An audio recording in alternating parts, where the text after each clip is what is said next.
И тука е тестот во Украина. To je test ko će prevladati na svetu. Ova nova preraspodela ti je u suštini jedan treći svetski hladni rat.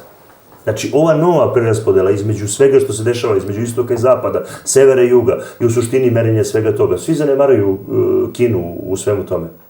Jedino Kina ima interesa da uđe na, šta ja znam, tamo gde je Jakutska, Irkutska, odnosno uzme Sibir. Ona je najbliže. Ona teritorijalno najviše pati za tim teritorijama. Ona ima najviše interesa da se umeša u sve to.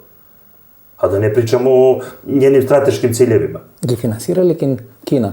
Po mojim Украина и украинските Po mojim saznanjima, Kina je jedan od najvećih finansijera, ono što ja znam, Pakistanu. Danas ja smatram da to isto radi i u Ukrajini. To što oružje ide preko Amerike, to što oružje ide preko nekih drugih zemalja, to nema nikakve veze. Значи, интерес на Кина е да биде слаба Русија, за да може делови на Сибир да ги стави под своја контрола. Ne slaba Rusija. Interes Kine je u isto vreme da sarađuje sa Rusijom. Da što jeftinije uzima njene proizvode, da je dovede u počinjen položaj da bi ona bila jedini njen partner. Onog momenta kad je jedini njen partner, onda ima i, šta ja znam, svoju viziju kako će jednog dana zajednički sa njome, ako ulaže, biti najbliža Rusiji, da Rusija zavisi od nje, odnosno oni od nje, i da izmešaju to stanovništvo, što će u jednom dužem vremenskom periodu omogućiti Kini da dobar deo tog stanovništva bude njen, ako ih šalje na tu teritoriju. To su mnogo velike priče i igre koje postoje. Upravo ovi teroristi ko što se pojavljuju u Francuskoj tome služe. Znači, taj terorizam tome služi.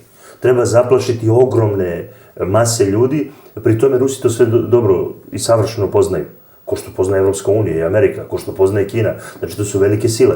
I momentalno teritorija Srbije, odnosno Makedonije, im služi kao epicentar za razručunavanje sa njima. Mi smo zato u ovakvoj situaciji. Zato ćete imati još 5 državnih udara, kad kažem 5, ovakvih stvari.